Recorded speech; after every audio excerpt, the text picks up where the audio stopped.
और जो राजनीति का अध्ययन करते हैं उनके लिए मैं आज एक काम छोड़ देता हूं।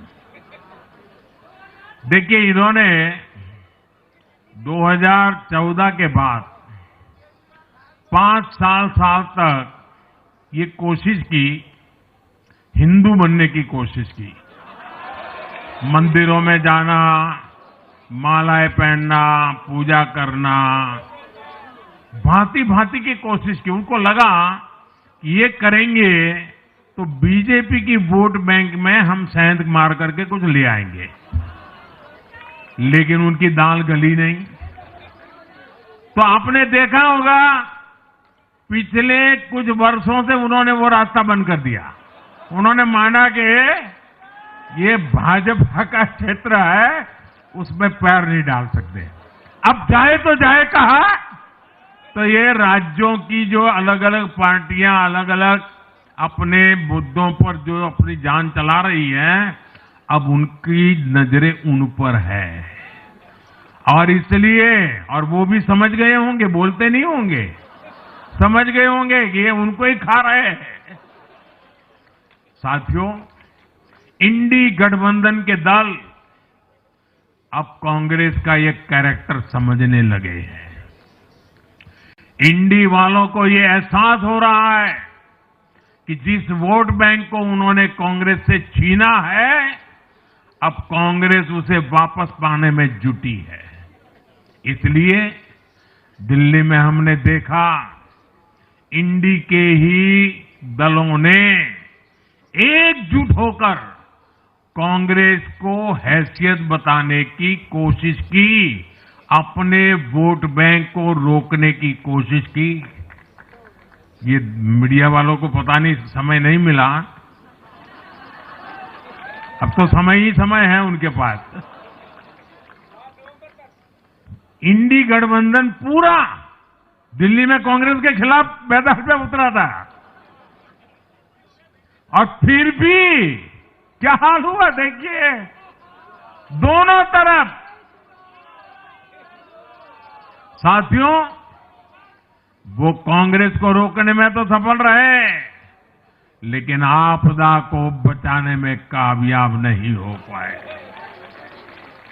साथियों, कांग्रेस का हाथ थामने वाले इसलिए भी बर्बाद हो रहे हैं क्योंकि आज कांग्रेस वो कांग्रेस नहीं है जो आजादी के आंदोलन के समय थी, जो आजादी के बाद कुछ दशकों तक थी।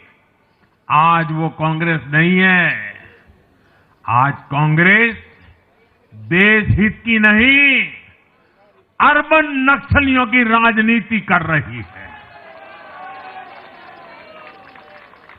कांग्रेस के नेता जब कहते हैं वो भारत से लड़ रहे हैं, इंडियन स्टेट से लड़ रहे हैं, ये नक्सलियों की भाषा है।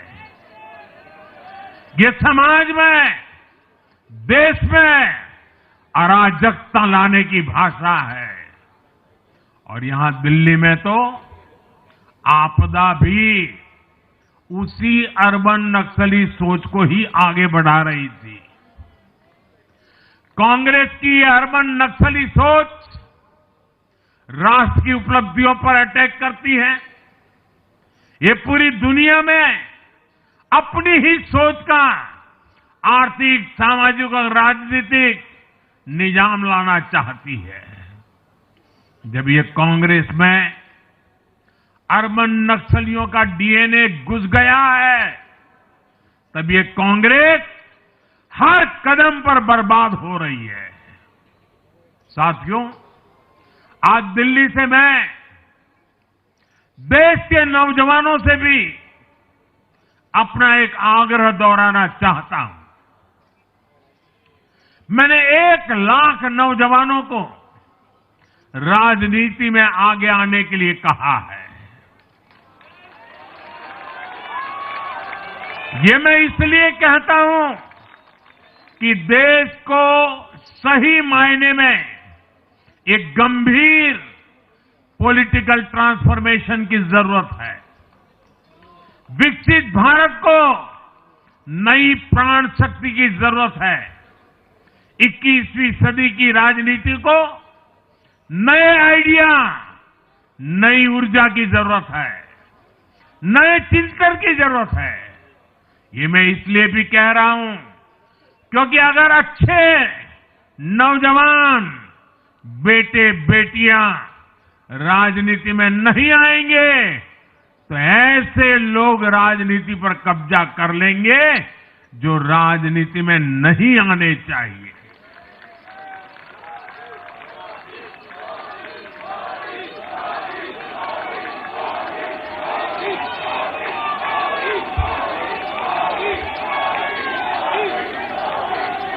साथियों, सफलता असफलता अपनी जगह पर है, लेकिन देश को धूर्तता और मूर्खता की राजनीति नहीं चाहिए।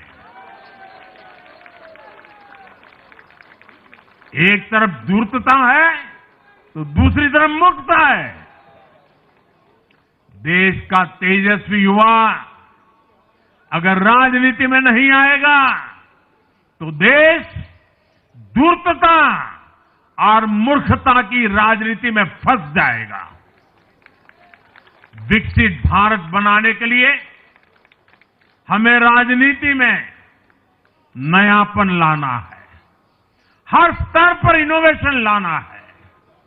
साथियों, हमारी ये विजय नई जिम्मेदारी लेकर आई है।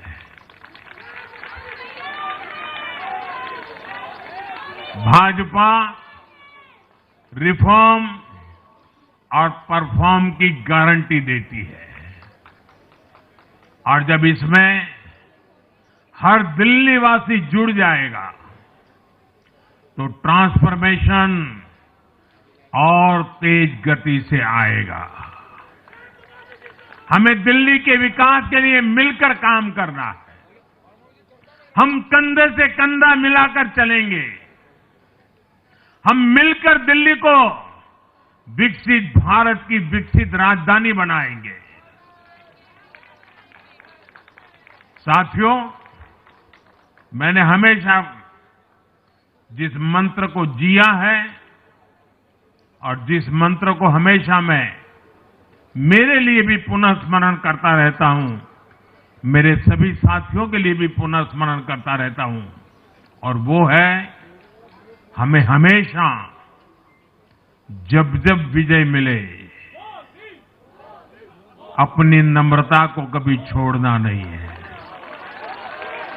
अपने विवेक को कभी छोड़ना नहीं है, समाज सेवा के हमारे भाव को कभी छोड़ना नहीं है। हम सत्ता सुख के लिए नहीं,